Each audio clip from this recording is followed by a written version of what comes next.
Ayan mga kabunso, mga kapitan, meron na naman tayong muling review sa vlog ni Mahal na bago lang niyang upload.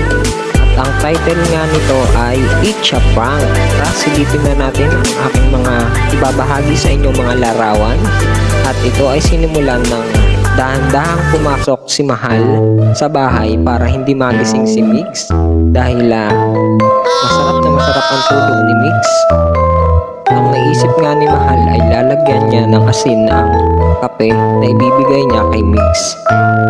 At makikita nyo nga na isa sa mga kasabwat dito ay ang kapatid ni Mix na babae.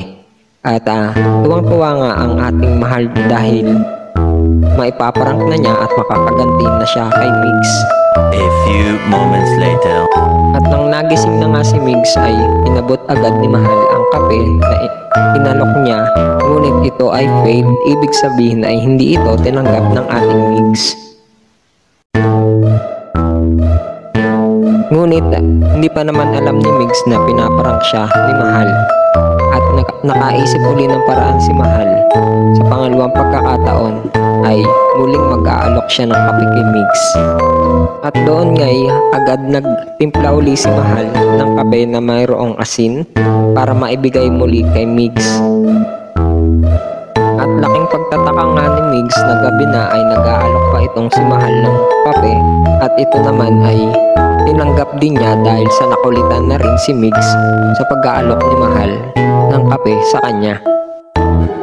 Oh no! A few moments later. At nang matikman nga ito ni Mix ay agad niyang nalasahan na ito ay maalat at nahalata niyang ipinaprank nga siya ni Mahal.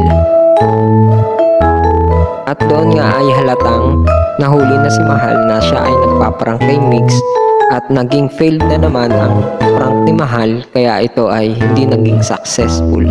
At ang sabi pa ni Mix ay nagpaplanong gumanti si Mahal at hindi ito makakaganti sa kanya. At doon nga nagkaroon sila ng makakulit na kwentuhan na hindi kayang i-prank ni Mahal si Mix. At ang sabi pa ni Mix ay asar na asar si Mahal dahil hindi siya naging successful. Dahil nga matalas ang pakiramdam ni Mix at kanina pa niya nakikita si Mahal na pabalik-balik at nagtatanong sa dalawang kasabwat niya. At dyan po nagtatapos ang ating review sa bagong vlog ni Mahal na nagsasabing happy lang mga kabunso, mga kakyutan. Bye-bye!